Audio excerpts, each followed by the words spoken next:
the last time Elizabeth saw her ex-boyfriend. He was walking out of their shared apartment in Greenwich, Connecticut, with a single gym bag and the audacity to tell her she would never do better than him.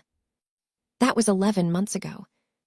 Now she is standing in the middle of the Hermes flagship store on Madison Avenue in Manhattan, watching that same man's jaw drop so hard, she is genuinely concerned about his dental work. But here is the thing that makes this moment absolutely perfect. She is not alone. Standing beside her is Kim June, a man whose net worth has its own Wikipedia page, a man whose face graces the covers of Forbes Asia every other quarter, and a man who is currently holding her orange Birkin bag like it is the most natural thing in the world. Not because she asked him to. Because he simply took it from her hands when she mentioned that her shoulder was getting tired from walking around the city all morning. And her ex, Brandon Whitmore, is watching this happen in real time. His new girlfriend is clutching his arm like she can sense the shift in the room, like she can feel the energy change the moment Brandon locked eyes with the woman he threw away. Brandon looks different than Elizabeth remembers. Maybe a little thinner. Maybe a little more stressed around the eyes. But it is definitely him, standing there in his pressed khakis and his boat shoes, looking at Elizabeth like he is seeing a ghost. Except this ghost is wearing a designer dress that fits her like it was made specifically for her measurements. Because it was. This ghost is standing next to a man who makes Brandon's old money family look like they are barely scraping by. And this ghost is not crying on the floor of an empty apartment anymore. Elizabeth almost laughs at the expression on Brandon's face. Almost. But she does not give him the satisfaction. Instead, she turns to Kim June and says something casual about wanting to look at the scarves in the corner. Kim June nods and follows her, still holding her bag, still completely unbothered by the scene they just created. He does not even glance at Brandon. Not once. And that, more than anything else, is what makes this moment so devastatingly perfect. But this story does not start in a luxury boutique on the Upper East Side of Manhattan. It starts 11 months earlier, in a much darker place. It starts with Elizabeth sobbing on the cold hardwood floor of an empty apartment, surrounded by everything Brandon decided was not worth taking with him. It starts with a woman who had given 6 years of her life to a man who never saw her as anything more than convenient. And it starts with a decision that would lead her straight into the orbit of one of the most powerful men in New York's underground Korean business empire. Elizabeth had no idea that losing everything would be the first step toward gaining more than she ever imagined possible. She had no idea that the worst night of her life would set off a chain of events that would bring Brandon Whitmore crawling back on his knees. And she definitely had no idea that the man who would change everything was about to walk into her life in the most unexpected way possible. But before we get to Kim June, we need to talk about the night Elizabeth hit rock bottom. Because that is where the story truly begins. And what happened that night is something she has never told anyone. Not her best friend. Not her mother. Not even the man currently holding her purse like it weighs nothing at all.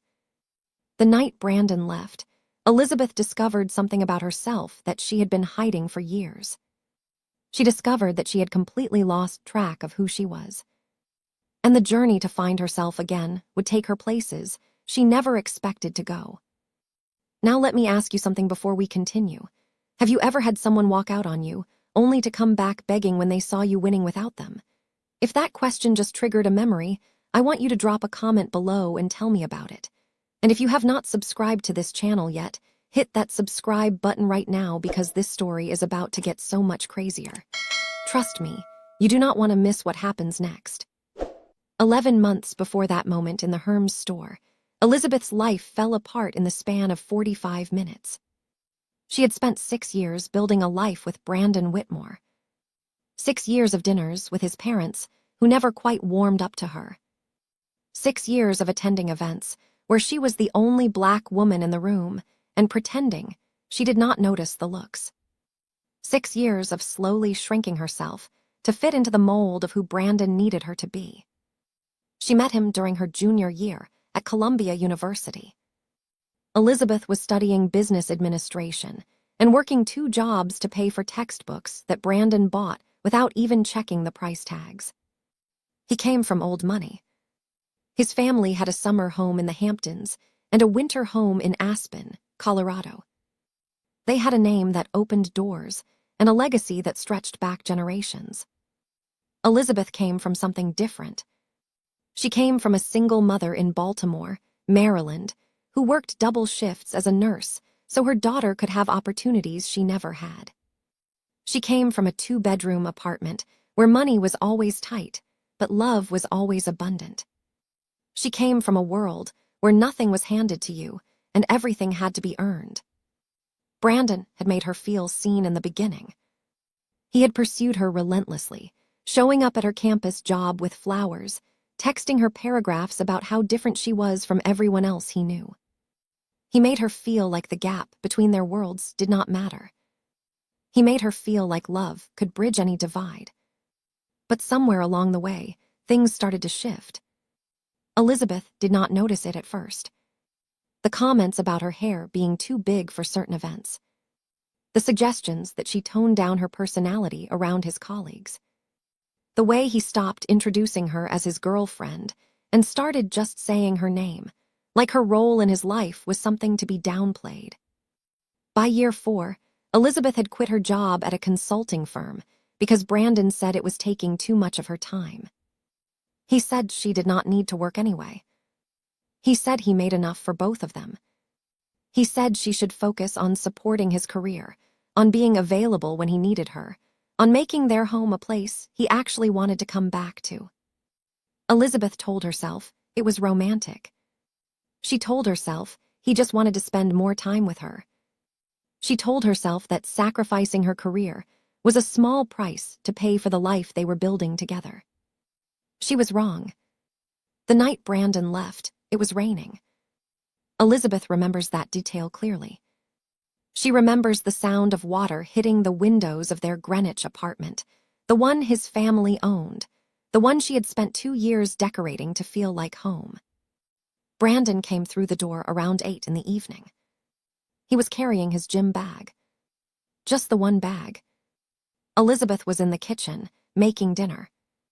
She had spent an hour on a recipe she found online, something complicated with ingredients she had to drive 20 minutes to find. She was trying to do something nice for him. She was always trying to do something nice for him. Brandon set down his bag and looked at her. And Elizabeth knew immediately that something was wrong. His face had that expression she had come to recognize over the years. The one that said he had made a decision, and nothing she said would change it. The one that said the conversation they were about to have was not really a conversation at all. He did not yell. That was the thing that surprised her most. He did not raise his voice or throw things or make a scene. He just stood there in the kitchen doorway and told her, very calmly, that he was done. He said she was exhausting. He said she always wanted more than what was realistic. He said she needed to accept that she would never fit into his world. Not really, not in the ways that actually mattered. Elizabeth stood there holding a wooden spoon, pasta water boiling over on the stove behind her, and felt her entire reality crumble. She asked him what he meant. She asked him what she had done wrong. She asked him if they could talk about this, work through it, go to counseling like she had suggested 6 months ago. Brandon just shook his head. And then he said the thing that would keep Elizabeth awake for months afterward. He said no, when else would want her the way she was. He said he had done her a favor by staying as long as he did. He said she should be grateful for the years he gave her instead of making this harder than it needed to be. Elizabeth did not cry. Not yet. She was too shocked to cry. She just watched as Brandon picked up his gym bag, looked around the apartment one more time, and walked out the door. He did not take anything else, because everything valuable already belonged to him. The furniture was his. The car was his. The apartment was his. Elizabeth was just someone who had been living in his world, and now that he was done with her, she had nothing. The door closed behind him. The pasta water kept boiling, and Elizabeth finally let go of the spoon. She slid down the kitchen wall and sat on the cold tile floor. She sat there until the water boiled away completely. She sat there until the smoke alarm went off. She sat there until the sun came up the next morning, and she realized she had no idea what she was supposed to do next. That was the lowest point of Elizabeth's life. But it was also the night she made a promise to herself.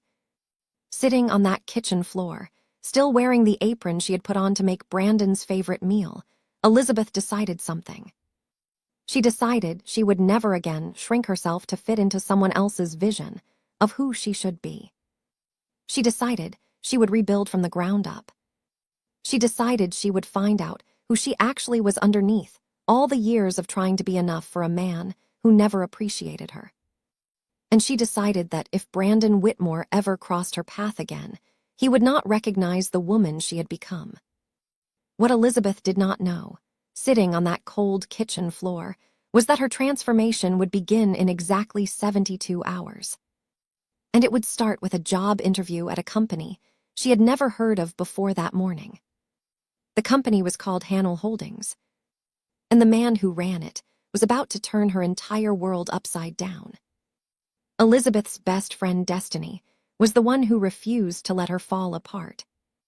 They had been friends since freshman orientation at Columbia, two Black women from working-class families trying to navigate a world that was not designed for them. Destiny had watched Elizabeth change over the 6 years with Brandon. She had watched her friend become quieter, smaller, less sure of herself. She had tried to say something once, about 2 years in, but Elizabeth had gotten defensive, and they did not talk for a month afterward. So Destiny had learned to keep her concerns to herself. But now that Brandon was gone, Destiny was done being quiet. 3 days after the breakup, at 2 a.m, Elizabeth's phone buzzed with a text. She was sitting on the floor of a motel room in Stamford, Connecticut, eating dry cereal from a box because she had not figured out how to feed herself properly yet. The text was from Destiny. It contained a link to a job listing. And it contained a message that read, "Get up, get dressed, get your life back. This job has your name on it." Elizabeth almost ignored it. She almost turned off her phone and went back to staring at the ceiling and wondering how she had wasted 6 years of her life. But something made her click the link. The job was for an executive operations coordinator at a company called Hannell Holdings. Elizabeth had never heard of them. She did some quick research and discovered they were a Korean conglomerate with offices in Manhattan, Los Angeles, and several cities across Asia. They dealt in real estate development, technology investments, and what the website vaguely described as international consulting. The role required someone who could manage complex schedules, navigate high-pressure situations, and maintain absolute discretion. The salary was almost double what Elizabeth had made at her old consulting job. The benefits package was extensive, and the location was Manhattan, which meant Elizabeth could move back to the city and start fresh somewhere Brandon would never think to look for her. She applied at 3 a.m, not really expecting to hear back. 2 days later, she got a call. 1 week after that, she was sitting in the waiting area of Hannell Holdings' corporate office in Midtown Manhattan, trying not to stare at the artwork on the walls. The office took up the entire 47th floor of a building that overlooked Central Park. Everything was sleek and modern, all clean lines and expensive materials. The receptionist offered Elizabeth sparkling water in a crystal glass. The chairs in the waiting area were more comfortable than any furniture Elizabeth had ever owned. And the silence was so complete that Elizabeth could hear her own heartbeat. She was nervous. More nervous than she had been for any interview in her life. Because this felt like more than just a job opportunity. This felt like a second chance. The HR coordinator who had called her said the interview would be with a senior director, and someone from the executive team. Elizabeth had prepared answers for every possible question. She had researched the company extensively. She had practiced her handshake and her eye contact and her confident smile. But when the receptionist finally led her into the conference room on the far side of the floor, Elizabeth was not prepared for what she found. There was only one person in the room. He was seated at the far end of a long glass table, reviewing something on a tablet. He looked up when Elizabeth entered, and for a moment, neither of them spoke. He was Korean, probably in his late 30s, with sharp features and an expression that gave away nothing. He was wearing a dark suit that fit him perfectly, and his posture suggested someone who was used to being in control of every room he entered. His eyes were what struck Elizabeth most. They were focused, intelligent, and currently fixed on her with an intensity that made her feel like she was being evaluated on levels she did not fully understand. The receptionist cleared her throat and introduced him. His name was Kim Jun. He was not a senior director or a member of the executive team. He was the CEO, and he had chosen to conduct this interview personally. Elizabeth's prepared confidence wavered for exactly half a second. Then she straightened her shoulders, walked to the table, and extended her hand. Kim Jun stood to shake it. His grip was firm but not aggressive, the handshake of someone who did not need to prove anything through physical dominance. He gestured for her to sit. Elizabeth sat. And then Kim Jun asked her a question that was not on any interview prep list she had ever seen. He asked her what she would do if she discovered that someone she was loyal to was actively working against her interests. Elizabeth blinked. She had expected questions about her experience, her skills, her 5-year plan. Not this. She took a moment to think, and then she answered honestly. She said she would gather information first, make sure she understood the full picture before reacting. She said she would consider the relationship and what it meant to her, whether it was worth trying to salvage. She said she would ultimately prioritize her own well-being and the well-being of anyone else who might be affected. And she said she would never stay in a situation where someone was actively working to harm her, no matter how much history they shared. Kim Jun listened without interrupting. When she finished, his expression did not change. But something shifted in his eyes. Something that looked almost like approval. He asked her a few more questions after that, standard ones about her work history and her management style. But Elizabeth could tell the interview had effectively ended with her answer to that first question. Kim Jun stood and thanked her for coming in. He said she would hear from HR within the week. Elizabeth walked out of that conference room with no idea whether she had gotten the job or completely bombed the interview. She found out 3 days later when the offer letter arrived in her email. The salary was even higher than the listing had advertised. And there was a handwritten note at the bottom of the formal offer. It said, "I look forward to working with you." It was signed by Kim Jun himself. Elizabeth read that note 5 times. And then she called Destiny to tell her she was moving back to New York. Her new life was about to begin. But what Elizabeth did not know yet was that this job would change far more than just her career. It would change everything. Elizabeth started at Hanel Holdings 2 weeks after accepting the offer.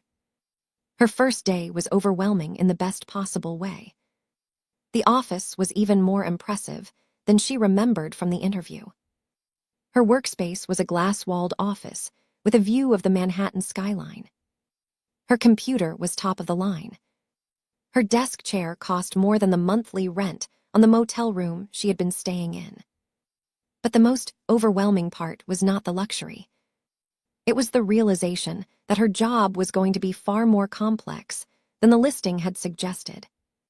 As executive operations coordinator, Elizabeth was responsible for managing the daily operations of Kim Jun's office.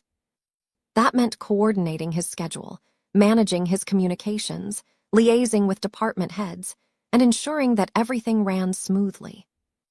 It also meant being present for meetings that made Elizabeth realize Hannell Holdings was not just an investment company. There were layers to this organization that she only glimpsed in fragments during her first few weeks. Late-night meetings with men who spoke in rapid Korean and watched Elizabeth with guarded expressions.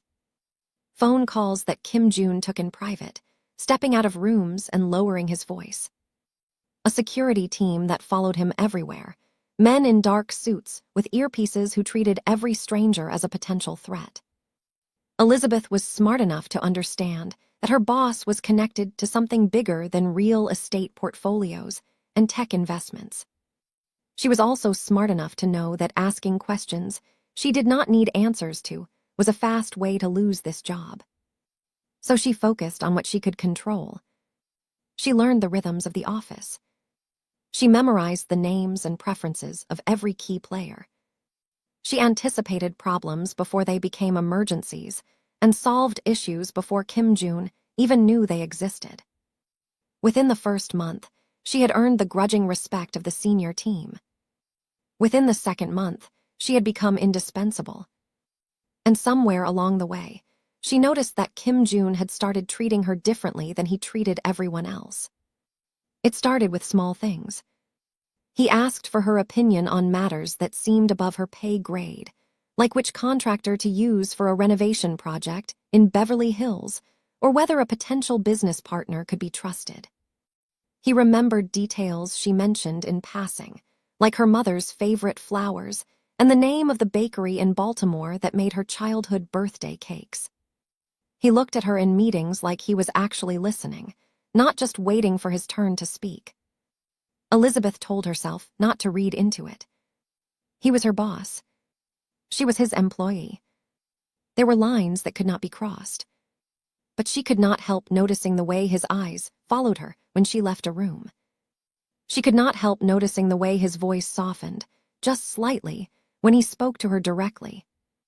She could not help noticing the way he found reasons to keep her late, discussing projects that could easily have been handled over email.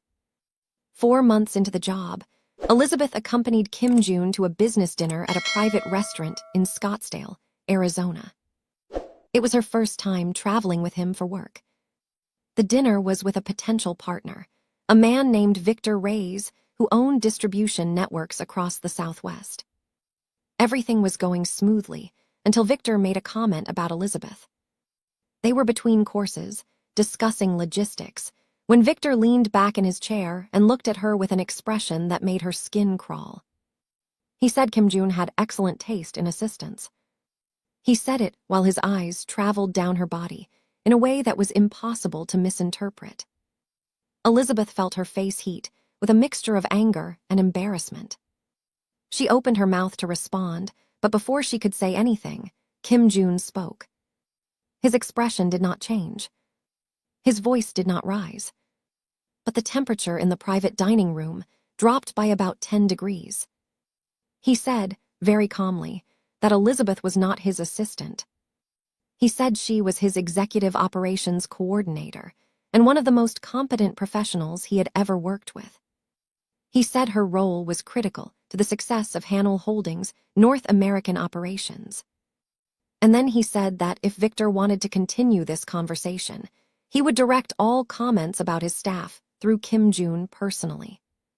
Victor's smile faltered. He tried to laugh it off, said he was just paying a compliment, said Kim Jun was being too sensitive. Kim Jun did not respond.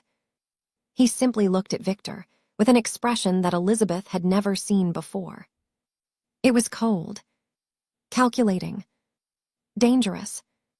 Victor stopped talking. The dinner ended shortly after. They did not get the partnership. In the car on the way back to the hotel, Elizabeth finally worked up the courage to say something. She asked Kim Jun why he had let the deal fall through over something so small. She said Victor was crude, but the distribution network would have been valuable. She said she could have handled the comment herself. Kim Jun was silent for a long moment. He was looking out the window at the Arizona desert, passing by in the darkness. When he finally spoke, his voice was quieter than usual. He said it was not small to him. He said there were certain lines he did not allow anyone to cross. He said respect was not negotiable, not for the people who worked for him, and especially not for her. Elizabeth did not know what to say. She sat in silence, processing his words, trying to understand what they meant. And then Kim June said something that kept her awake for the rest of the night. He said she would understand eventually. He said some things took time to become clear. But he did not explain what he meant. And when they returned to New York the next morning, everything felt different. Elizabeth could not stop thinking about the way he had defended her. She could not stop thinking about the look in his eyes when he said her name.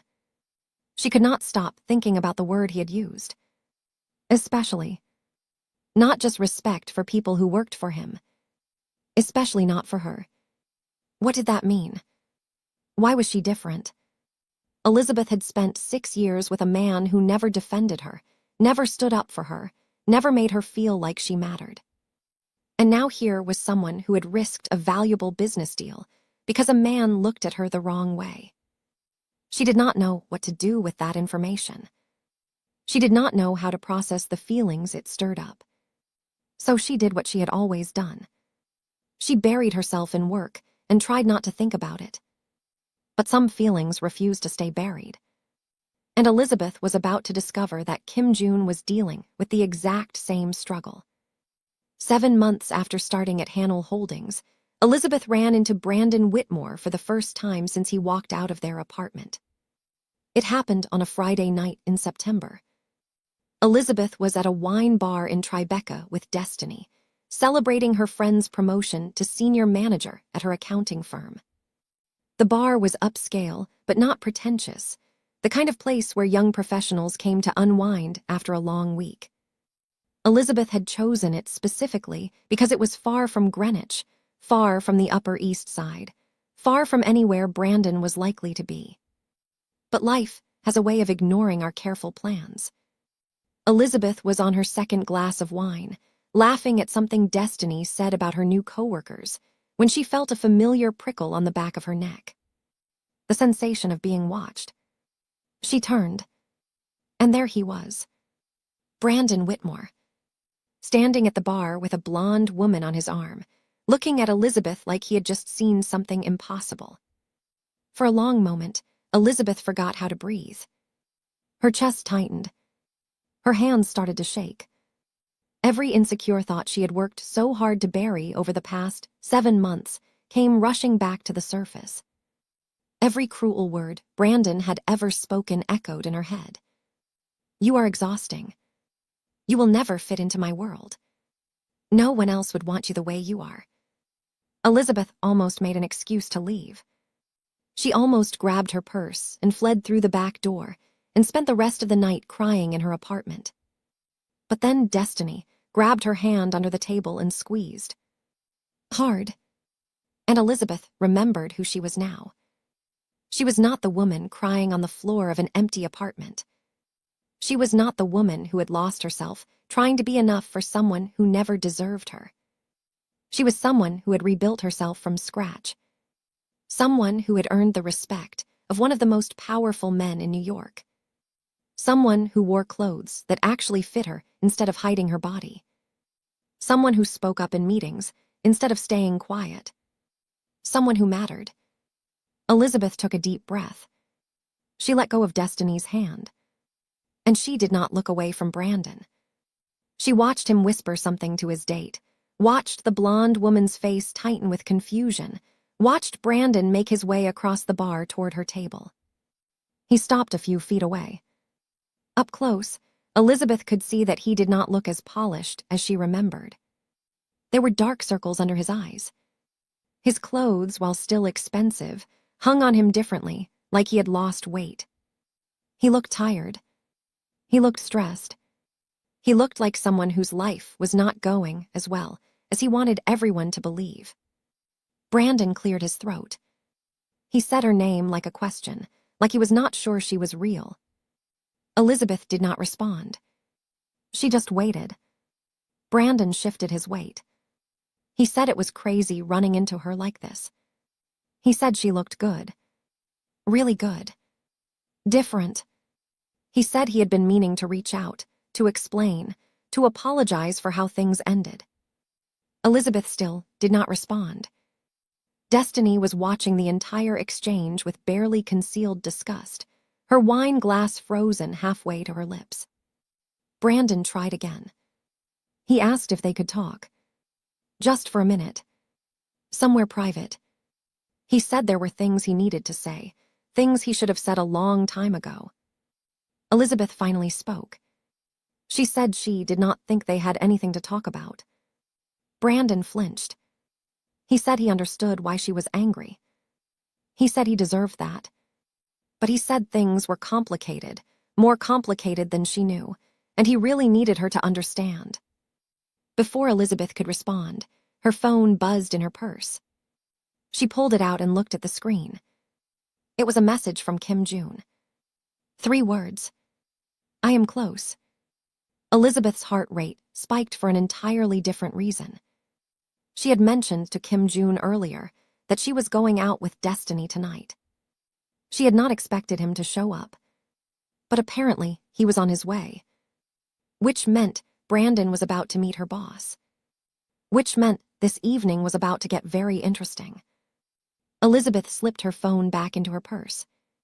She looked at Brandon. And she decided to let this play out. She told him he could say whatever he needed to say. Right here. Right now. In front of Destiny. Brandon glanced at Destiny, clearly uncomfortable. But he did not leave. He started talking.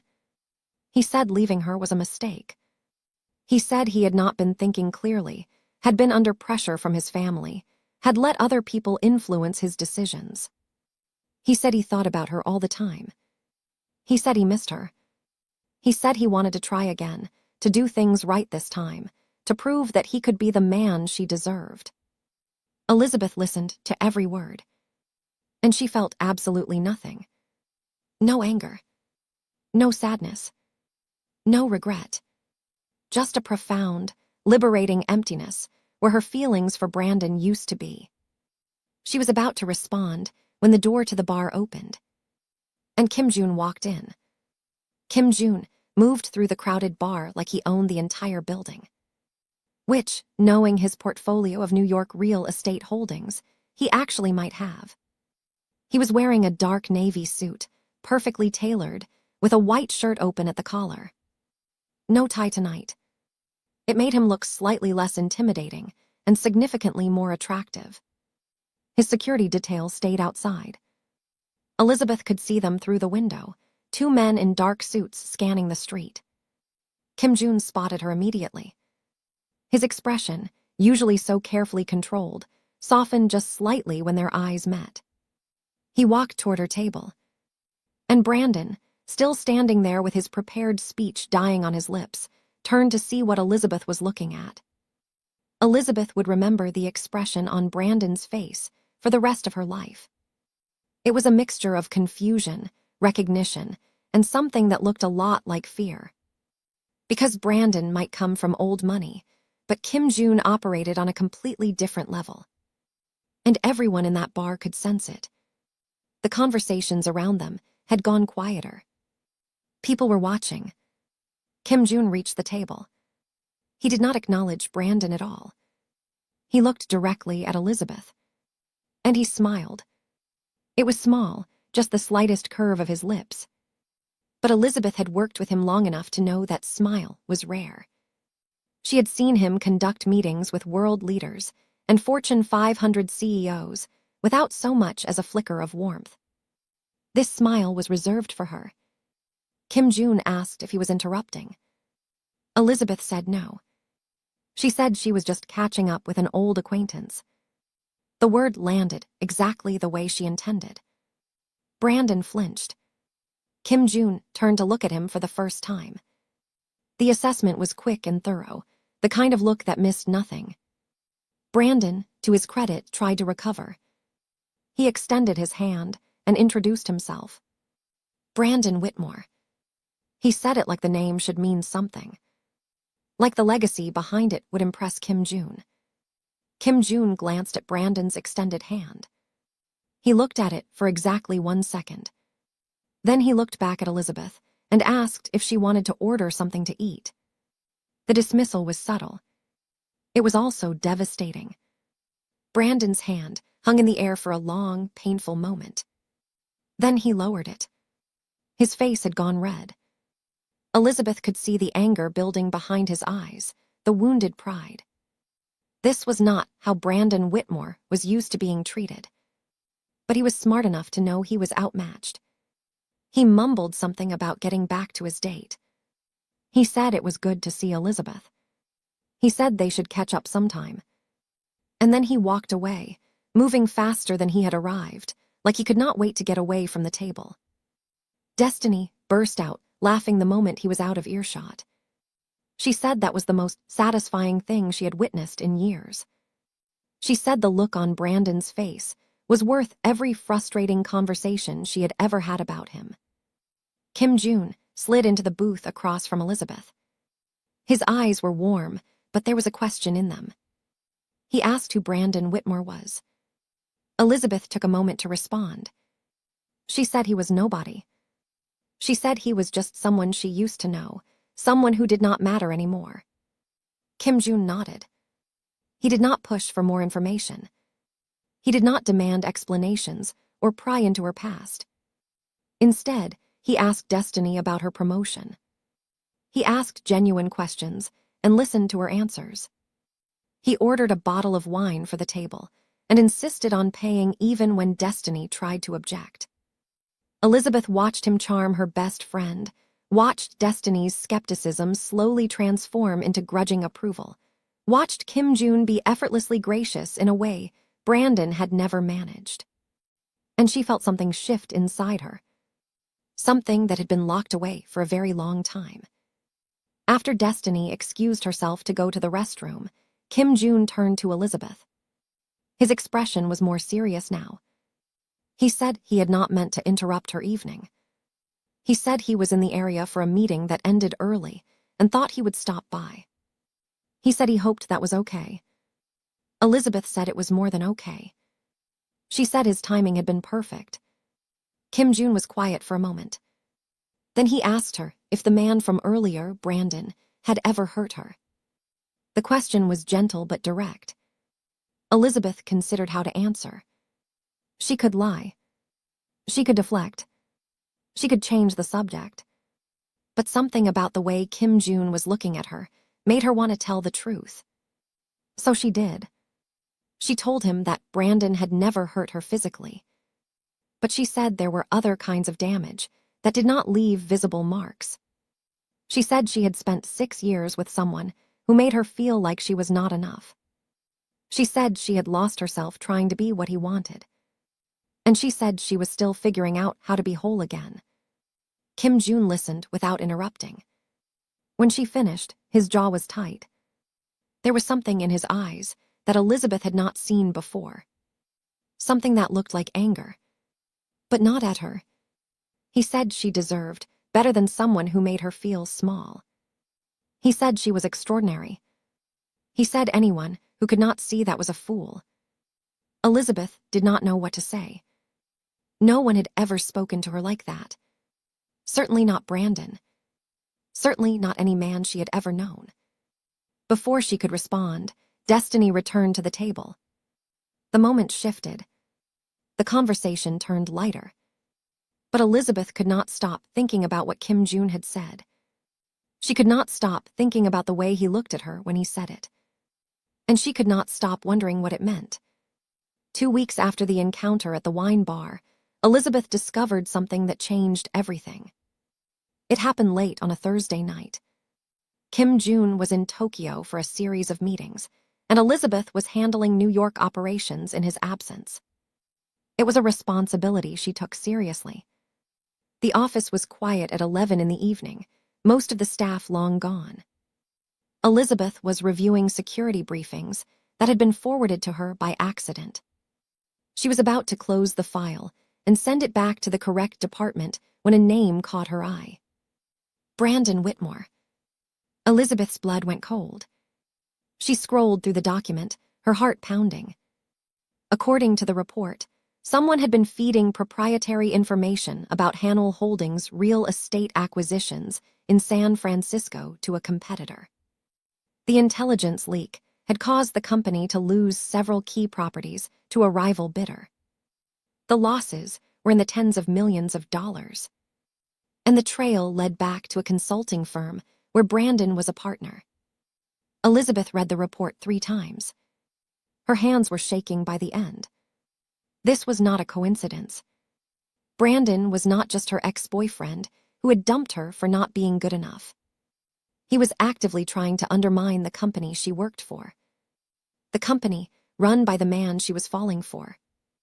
Elizabeth sat at her desk in the empty office, staring at the screen, trying to process what she had just learned. She did not know if Brandon had any idea she worked for Hanel Holdings. She did not know if this was personal or just business. She did not know how deep his involvement went or whether he was the mastermind or just a pawn. But she knew one thing with absolute certainty. She had to tell Kim Jun. When he returned from Tokyo 2 days later, Elizabeth requested a private meeting. They sat in his office, the Manhattan skyline glittering behind him through the windows. Elizabeth handed him the report. He read it without expression. When he finished, he looked at her. And then Elizabeth told him everything. The 6 years with Brandon. The way he left. The things he said that night. The woman she used to be before she walked into this job. Kim Jun listened without interrupting. His face gave away nothing. When Elizabeth finished, the silence in the office stretched for what felt like an eternity. Finally, he spoke. His voice was calm. He said he already knew about Brandon. He said his security team had flagged the connection months ago. Elizabeth's heart dropped into her stomach. She asked why he had hired her anyway. She asked if this had all been some kind of test. Kim Jun's expression softened. He said he hired her because she was the most qualified candidate for the position. He said the connection to Brandon was a variable he noted, but did not consider disqualifying. He said he had more than enough evidence to know she was not involved in her ex-boyfriend's activities. And then he said something that made her breath catch in her throat. He said he had been waiting for her to trust him enough to tell him herself. And now she had. Elizabeth felt tears prick at the corners of her eyes. She blinked them back. She asked what happened next. Kim Jun leaned back in his chair. He said his legal team would handle Brandon's involvement through proper channels. He said there would be consequences, but they would be handled cleanly and legally. He said Elizabeth did not need to worry about any of it. And then he asked her a question that surprised her. He asked if she was okay. Not about the company. Not about the business implications. About her. Elizabeth considered lying. She considered saying she was fine, that none of this affected her, that Brandon was in her past and had no power over her anymore. But she was tired of pretending. So she told him the truth. She said it was complicated. She said part of her was angry that Brandon was still finding ways to affect her life, even after everything he had done. And she said part of her felt vindicated, knowing that his actions were going to catch up with him. Kim Jun nodded. He said that made sense. And then he did something unexpected. He stood up from behind his desk. He walked around to where Elizabeth was sitting. And he took her hand. Just for a moment. His grip was warm and steady, and it made Elizabeth feel grounded in a way she had not felt in a very long time. He said she was stronger than she knew. He said Brandon had made a mistake when he walked away from her. And he said he was grateful every single day that she had walked into his company. Elizabeth looked up at him. Their faces were close. Closer than they had ever been before. She could see the subtle lines around his eyes, the faint scar on his jaw she had never noticed before, the way his pupils dilated as he looked at her. Something was happening between them. Something neither of them could deny anymore. But before either of them could act on it, Kim Jun's phone rang. The moment shattered. He stepped back, cleared his throat, and answered the call. Elizabeth stood up on unsteady legs and left the office. She did not know what had just happened, but she knew things between them had changed irrevocably. And she knew Brandon Whitmore was about to discover that the woman he dismissed as not good enough was now standing at the side of a man who could destroy everything he had built. Brandon showed up at Elizabeth's apartment building 3 days later. She was just getting home from work, exhausted after a long day of meetings, when she saw him waiting in the lobby. He looked worse than he had at the wine bar. The dark circles under his eyes were deeper. His usually perfect hair was disheveled. He was wearing clothes that looked like he had slept in them. When he saw Elizabeth walk through the door, he jumped up from the lobby chair and moved toward her. The doorman, whose name was Marcus, stepped forward with a concerned expression. Elizabeth held up a hand to indicate she was fine. She was not afraid of Brandon. She had never been afraid of him physically. His weapons had always been words. Brandon said he needed to talk to her. He said it was urgent. He said everything was falling apart, and she was the only one who could help him. Against her better judgment, Elizabeth led him up to her apartment. It was a different apartment than the one they had shared. A sleek one-bedroom in a Dorman building in the Flatiron district. A place she paid for with her own money from her own salary. A place that was entirely hers. Brandon looked around like he was seeing her for the first time. His eyes lingered on the designer furniture, the art on the walls, the view of the city through her windows. Elizabeth could see him recalculating. She could see him realizing that the woman he had dismissed as not good enough had built something impressive without him. Then he started talking. He said he had made a mistake leaving her. He said it was the worst decision of his life. He said he had been watching her career from a distance, and he was impressed, really impressed, by what she had accomplished. Elizabeth listened without responding. She let him talk. She wanted to hear what he really came to say. Brandon moved on to the second phase of his speech. He said they had been good together. He said they could be good together again. He said whatever had happened in the past could stay in the past, and they could start fresh, build something new. Elizabeth almost laughed. She said that was interesting. She asked what, specifically, had prompted this change of heart. Brandon hesitated. And then he finally got to the point. He asked about Hanel Holdings. He asked about their real estate strategy in Silicon Valley. He asked about upcoming acquisitions and development timelines and partnership negotiations. The questions sounded casual, conversational, but Elizabeth recognized exactly what they were. This entire visit was about information gathering. Brandon was not here because he missed her. He was here because she was useful now. Elizabeth felt something inside her go cold. 6 years of her life. 6 years of love and effort and sacrifice. And this was what it all came down to. Brandon, desperate and scrambling, trying to use her one more time. She stood up from the couch. She told him to leave. Brandon's expression shifted. The charm disappeared. The desperation emerged. He said she did not understand. He said people were going to get hurt if she did not help him.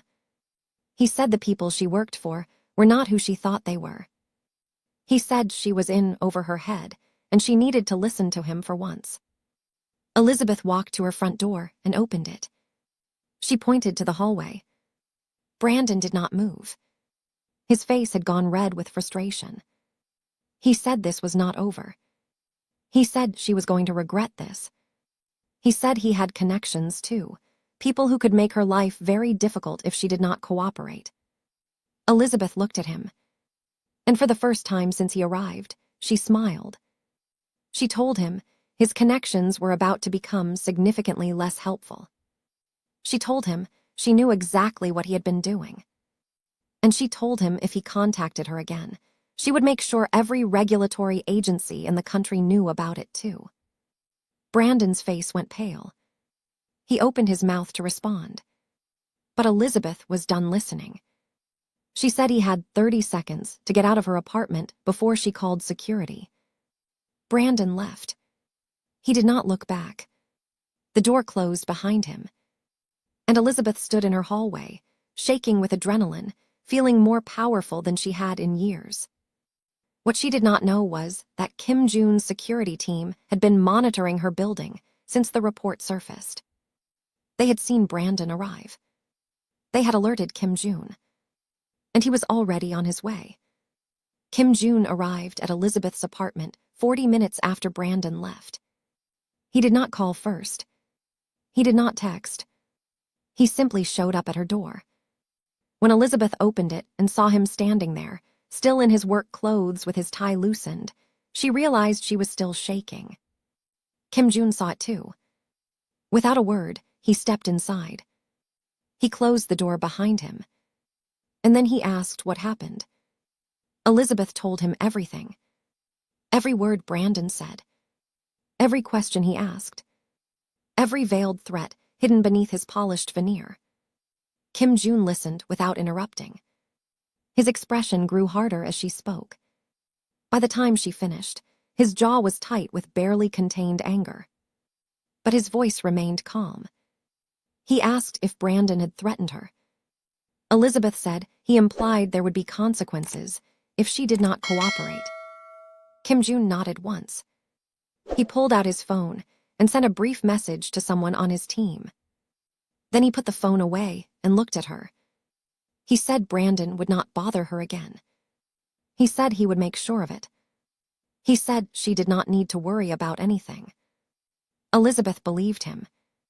But that was not what was weighing on her mind. She asked Kim Jun a question she had been thinking about for weeks. She asked why he cared so much about what happened to her. Kim Jun was quiet for a long moment. He walked to her window and looked out at the city lights. When he finally spoke, his voice was different than she had ever heard it. Softer. More vulnerable. He said he had been careful with her.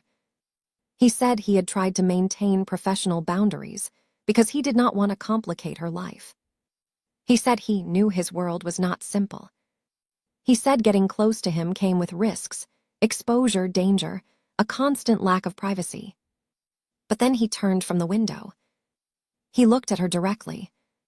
And he said he was tired of being careful. Elizabeth's heart was pounding so hard, she was certain he could hear it. Kim Jun took a step closer to her.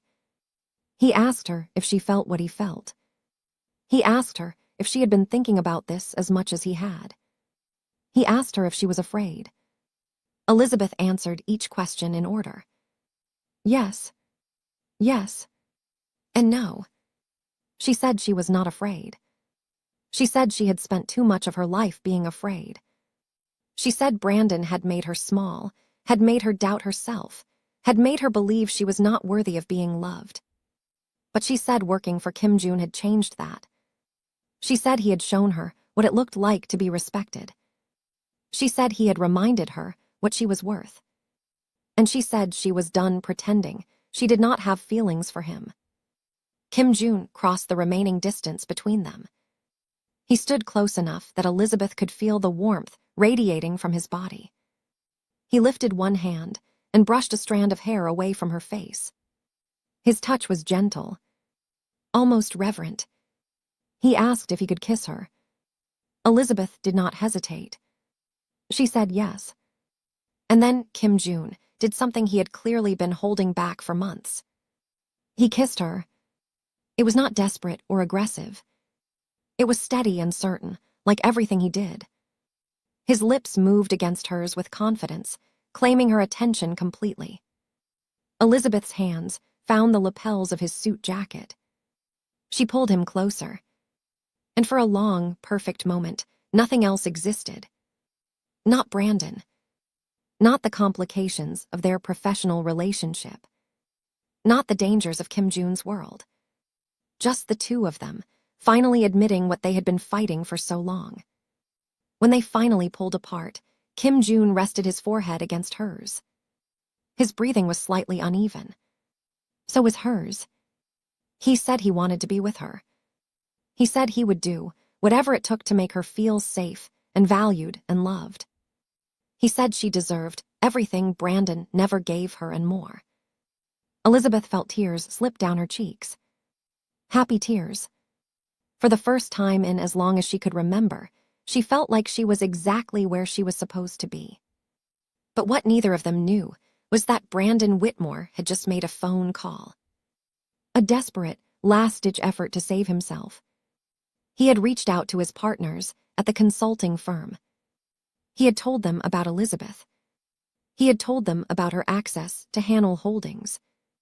And he had proposed a plan that would put both her and Kim June directly in his crosshairs.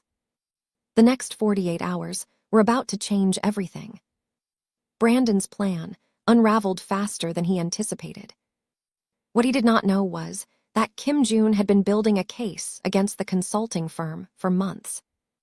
Long before Elizabeth ever walked into his conference room for an interview, Kim June's security team had identified the source of the intelligence leaks. They had traced the information flow through multiple intermediaries. They had documented every transaction, every communication, every meeting. The report Elizabeth found was not an accident.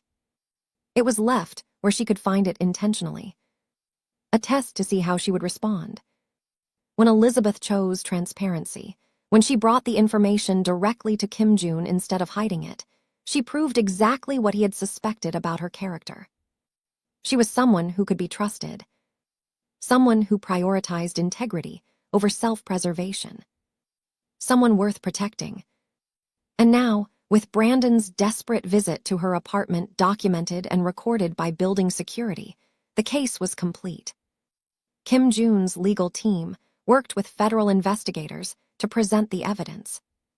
Within 3 weeks, a formal investigation was launched into the consulting firm's illegal acquisition of proprietary business intelligence. Brandon Whitmore was named as a person of interest. His partners scrambled to distance themselves from him. His family's lawyers descended like vultures, trying to contain the damage. But there was no containing this. The story made the business press. Not front-page news, but enough coverage to destroy Brandon's reputation in the circles that mattered. The firm he was a partner at suspended him, pending the investigation. His family, embarrassed by the public attention, cut off access to the trust fund that had supported his lifestyle. His girlfriend, the blonde from the wine bar, left him within a week. Brandon Whitmore, the man who had told Elizabeth she would never do better than him, was now facing the prospect of criminal charges and professional ruin. And Elizabeth watched it happen from the penthouse office of Hannell Holdings. But that was not the moment that mattered most to her. The moment that mattered most happened on a quiet Sunday morning, 4 months after Kim June first kissed her in her apartment. They had spent the weekend in Newport Beach, California, at a boutique hotel overlooking the Pacific Ocean. Kim June had business in Los Angeles, but he extended the trip by 2 days just so they could have time together away from the demands of New York. They were walking along the waterfront, the California sun warm on their skin, when Kim June stopped. Elizabeth turned to face him. He reached into his pocket and pulled out a small velvet box. Elizabeth's heart stopped. Kim June saw her expression and smiled. He said he was not proposing. Not yet. He said he wanted to do this properly, with her mother's blessing and a ring she had a say in choosing, and a moment they would both remember forever. But he said he could not wait any longer to give her something. He opened the box. Inside was a ring. Simple but stunning. A single diamond, set in platinum, catching the California sunlight. Kim June said the ring was a promise. He said it represented his commitment to building something real with her. He said she had walked into his life during one of the most complicated periods of his business operations. He said instead of running when she saw the complexity, she stood firm. He said she had challenged him to be better, to think differently, to consider perspectives he might have otherwise ignored. He said he had never met anyone who matched his pace, who stood beside him as an equal, who made him want to be a better man. And then he said the words Elizabeth had been waiting to hear. He said he loved her. Elizabeth could not stop the tears from falling. She did not even try. She said she loved him too. She said she never thought she would find someone who saw her completely, all of her strengths and all of her flaws, and chose to stay anyway. She said Brandon had made her believe she was not enough. She said Kim June had shown her she had always been more than enough. She said yes. To the promise. To the commitment. To whatever came next. Kim June slid the ring onto her finger. It fit perfectly. He pulled her into his arms and held her while the waves crashed against the shore behind them. And for the first time in as long as she could remember, Elizabeth felt like she was exactly where she was supposed to be. 4 months after the morning on the Newport Beach waterfront, Elizabeth walked into the Hermes flagship store on Madison Avenue. It was a Saturday afternoon in early spring. The weather was beautiful, the kind of day that made Manhattan feel like the center of the universe. Elizabeth was wearing a cream-colored dress that hugged her curves perfectly. Her hair was styled in its natural texture, full and beautiful and entirely her own. The promise ring on her finger caught the light as she moved through the store. Kim June was with her. He had insisted on coming, even though luxury shopping was not typically his favorite activity. He said he wanted to be there when she picked out the bag she had been talking about for weeks. Elizabeth suspected he also just wanted to spend a Saturday with her doing something normal. Their relationship had become public knowledge in certain circles. Business publications had noted the change in the Hannell Holdings CEO's personal life. There had been questions, speculation, the occasional intrusive headline. But Kim June handled it all with his characteristic calm. And Elizabeth had learned to ignore the noise. They were looking at a display of scarves when Kim June noticed Elizabeth's shoulder shift. She was carrying her Birkin, the first one she had ever owned, a gift from him that she treasured not for its value, but for what it represented. Without saying a word, Kim June took the bag from her hands. Elizabeth looked at him. He said her shoulder was tired. He said he would carry it. She smiled. And that was when she felt someone's eyes on her. She turned. And there he was. Brandon Whitmore. Standing by the accessories counter with a woman she did not recognize on his arm. He looked worse than the last time she had seen him. Much worse. His clothes, while still expensive, hung on him like they belonged to someone else. His face was gaunt. His eyes had the hollow look of someone who had lost everything and did not know how to process it. The investigation was still ongoing.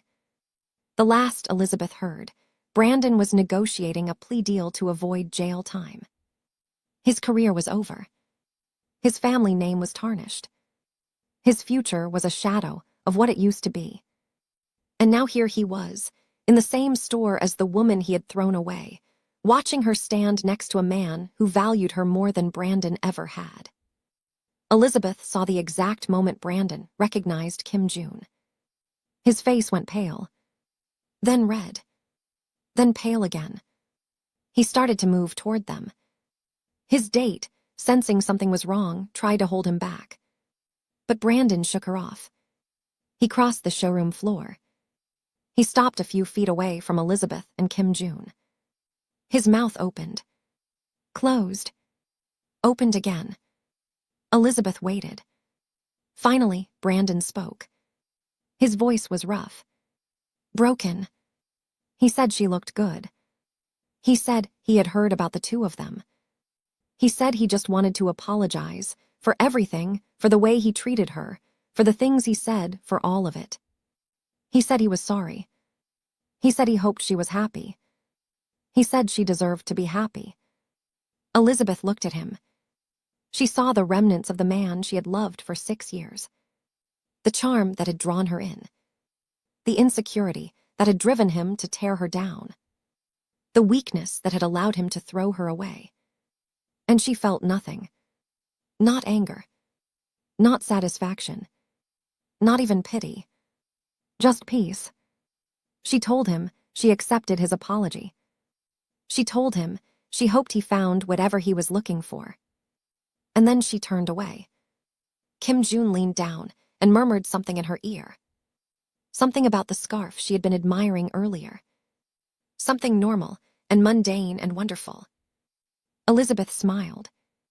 She let him guide her toward the back of the store, his hand gentle and warm on her lower back. She did not look at Brandon again. She did not need to. Because the woman who once cried on the floor of an empty apartment was gone. In her place was someone who had rebuilt herself from scratch. Someone who had found success on her own terms. Someone who had fallen in love with a man who valued every single part of her. Someone who had won. And Brandon Whitmore was now nothing more than a distant memory. A reminder of who she used to be. And proof of how far she had come. Elizabeth walked through the Herms store with Kim June at her side, his hand carrying her bag, his presence a constant reminder that she was loved. She thought about her mother back in Baltimore, who had cried with joy when Elizabeth told her about Kim June. She thought about Destiny, who had already started planning engagement party ideas, even though Kim June had not officially proposed yet. She thought about the life she was building, piece by piece, with a man who saw her as an equal.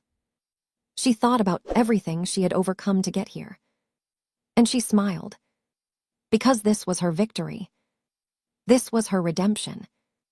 This was her happily ever after. And she was never, ever looking back.